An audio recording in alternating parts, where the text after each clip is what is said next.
Saudara-saudari, umat beriman yang terkasih, dan hamba-Mu mencintainya, telah sangat jelas dihidupi oleh Elia, sang nabi, dalam jawaban yang diberikan kepada Allah yang datang mau menolongnya. Allah bertanya 2 kali dan membutuhkan jawaban 2 kali juga. Isi pertanyaan Allah yaitu, apa kerjamu di sini, hai Elia? Inilah jawaban Elia sebagai bentuk pertanggungjawaban profetis di hadapan Allah. Aku bekerja segiat-giatnya bagi Tuhan semesta alam, karena orang Israel meninggalkan perjanjian-Mu, meruntuhkan mezbah-mezbah-Mu, membunuh nabi-nabi-Mu dengan pedang, dan aku seorang diri yang masih hidup, dan mereka ingin mencabut nyawaku. Bapak, Ibu, saudara-saudari, Tuhan Allah tidak tanya yang lain, tapi tanya tentang kerja. Kerja adalah bagian tak terpisahkan dari hidup manusia, apalagi seorang nabi pilihannya dan seorang imam yang dikasihinya. Orang perkenan Allah ini dipanggil untuk kerja keras, peras keringat, untuk berkorban, bukan untuk jadi bos dan santai-santai saja. Mereka dipanggil untuk melayani Tuhan, bukan untuk dilayani. Mereka diutus untuk bekerja segiat-giatnya bagi Allah. Mereka kerja sepenuh hati, tidak setengah-setengah, apalagi setengah hati. Kerja optimal hingga tuntas, tidak minimalis dan asal jadi. Inilah pemberian diri sejati. Beri habis sampai tuntas, tidak ada sisa, dan bebas dari kepentingan-kepentingan sesaat. Sebagai seorang nabi dan imam, harus bekerja segiat-giatnya untuk menggantikan umatnya yang meninggalkan perjanjian. Itu berarti umat tidak setia, dan mereka telah mengingkari janji itu. Mereka telah membelot, menyembah ilah-ilah lain. Mereka tidak taat pada Allah. Sang nabi dan seorang imam harus silih dosa-dosa umat pilihan Allah yang dipercayakan Tuhan kepadanya. Dosa-dosa semakin jelas dalam tindakan meruntuhkan mezbah-mezbah. Berarti umat pilihan tidak lagi hidup dalam roh dan penyembahan kepada Allah. Mereka tidak lagi memuji dan memuliakan Allah dalam roh dan kebenaran. Mereka semakin brutal dan menolak kehadiran utusan Allah. Mereka membunuh nabi-nabi-Mu dengan pedang. Lebih dari itu, umat pilihan tak tahu bersyukur lagi kepada Allah dalam hidup dan kesehariannya. Israel tidak dekat dan akrab lagi dengan Allah mereka dalam doa yang berkanjang. Tugas kita sebagai seorang imam menghantar kembali umat kita kepada Tuhan, membangun persaudaraan kasih di antara mereka, dan membimbing mereka sehingga mereka hidup berpegang pada firman Allah. Bapak, Ibu, saudara-saudari, dalam situasi sulit umat semacam ini, seorang nabi dalam arti tertentu adalah pemimpin dan gembala mengalami kesepian yang tajam dan selalu merasa sendirian dan terancam. Inilah situasi krisis yang dialami oleh Elia. Dalam krisis puncak sang nabi, ia kelelahan hingga masuk ke dalam gua dan beristirahat. Allah datang menyelamatkannya. Bapak, Ibu, saudara-saudari, Allah datang tidak dalam angin keras yang menggelegar, tidak juga dalam gempa yang menggoyang dasar, tidak juga dalam api yang menghanguskan, tapi dalam angin yang sepoi-sepoi basah. Angin sejuk yang menyegarkan sang nabi, angin harapan yang membukakan jalan, angin peneguhan yang menguatkannya. Ini membuat Elia tidak putus asa dan hilang harapan. Allah tidak pernah mengingkari janji setianya bagi orang yang dikasihinya. Aku menyertai kamu sampai akhir zaman. Bapak, Ibu, saudara-saudari, ia keluar dari ketertutupannya. Ia mendengarkan Ia menyelubungi muka tanda ketaklayakan dan ketakutan di hadapan Allah.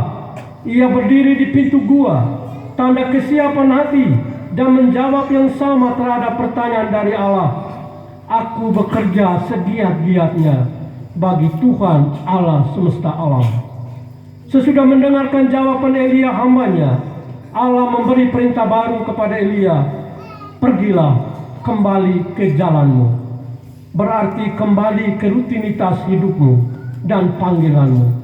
Kembali ke misi awal perutusanmu.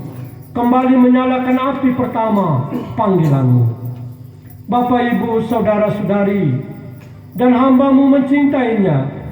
Cinta seorang hamba pada janji-janji Allah nampak juga pada kemauan untuk mengikuti Yesus pada jalan kemuritan. Yang antara lain adalah jalan pelayanan. Jalan pelayanan adalah jalan salib. Jalan salib adalah jalan pengosongan diri, jalan kemiskinan, tidak punya apa-apa. Serigala mempunyai liang, berarti punya tempat tinggal. Burung mempunyai sarang, berarti memiliki rumah yang nyaman. Tapi anak manusia tidak mempunyai tempat untuk alas kepalanya. Ini berarti kosong, nol, tidak punya apa-apa. Miskin re'e tumbe, miskin tak itu. Jadi imam berarti mau miskin, mau hidup sederhana. Bila ingin jadi kaya, janganlah pernah pilih jalan yang sulit dan sunyi ini. Bapak, Ibu, Saudara-saudari, dan hambamu mencintainya. Nampak dalam kerelaan selalu pergi dan selalu siap diutus kembali dan mewartakan kerajaan Allah di mana-mana. Cinta harus nampak dalam keikhlasan hati untuk melakukannya dengan gembira. Tidak banyak dalih dan alasan. Masih kubur orang mati, masih urus ini dan itu. Sama saja dengan kita orang Magemura. Saat lonceng kapela berbunyi untuk misa dan sembahyang, selalu saja ada alasan. Masih beri makan babi dan ayam. Masih pindah sapi dan kambing. Masih kawin famili, peti kakao dan lain sebagainya.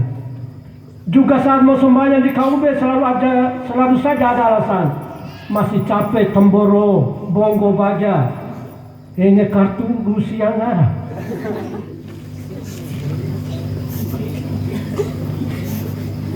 Bana sembahyang taruh. Nangir embah kita atas Katolik. Ini kartu kombena bisiawari, kombewari bisiawari mana? Tapi sembahyang setengah jam taruh. Hei, bagi musuhin peristiwa-peristiwa lain. Satu peristiwa yang cukup sih. Bapak, Ibu, Saudara-saudari, dan hambamu mencintainya, berarti menjadi pemimpin dan gembala yang memiliki visi. Selalu lihat ke depan untuk kemajuan dan kebaikan bersama, tidak selalu menoleh ke belakang. Lihat terus kaca spion, artinya tidak pernah maju dalam kehidupan iman dan kekatolikan. Jangan terlalu bernostalgia, itu milik masa lampau, beban masa lampau. Punya visi artinya tidak kerja semau gue, ikut seleraku saja, ikut mood yang sesaat muncul. Bekerja selalu melalui sebuah perencanaan yang matang. Bapak, Ibu, Saudara-saudari, dan hambamu mencintainya. Pengalaman pemazmur, pergumulan Elia, dan panggilan seorang murid adalah sebuah jalan cinta. Jalan cinta menegaskan pesan penting bagi jubilaris dan kita semua, bahwa jatuh adalah tanda kelemahan manusiawi kita, namun bangkit membuat seorang imam dan kita semua lebih ilahi. Pada waktunya seorang imam akan berhadapan dengan kesulitan yang tidak terselesaikan, beban kerja yang menguras tenaga dan pikiran, serta mimpi-mimpi yang tidak sampai diwujudkan. Itulah pengalaman salib. Bapak, Ibu, Saudara-saudari, imamat memberikan harapan baru untuk mengakui bahwa seorang imam tetap manusia lemah, namun cinta memberi kekuatan bahwa raga boleh lemah, kesusahan boleh datang tanpa diminta, dosa boleh menggelapkan hidup, namun semangat dan harapan harus tetap menyala. Dengan demikian, cinta terhadap Allah melalui salib adalah bekerja segiat-giatnya bagi Tuhan Allah semesta alam. Hanya orang-orang yang mencintai salib dapat melihat kejatuhan, penderitaan, dan tantangan sebagai berkat dan harapan dalam kehidupan. Bapak, Ibu, Saudara-saudari, pada akhirnya Sang Rubilaris dan kita semua boleh berseru seperti Santa Teresia Benedicta dari salib, Ave Cruz Pes Unica, salam hai salib, harapanku yang tunggal.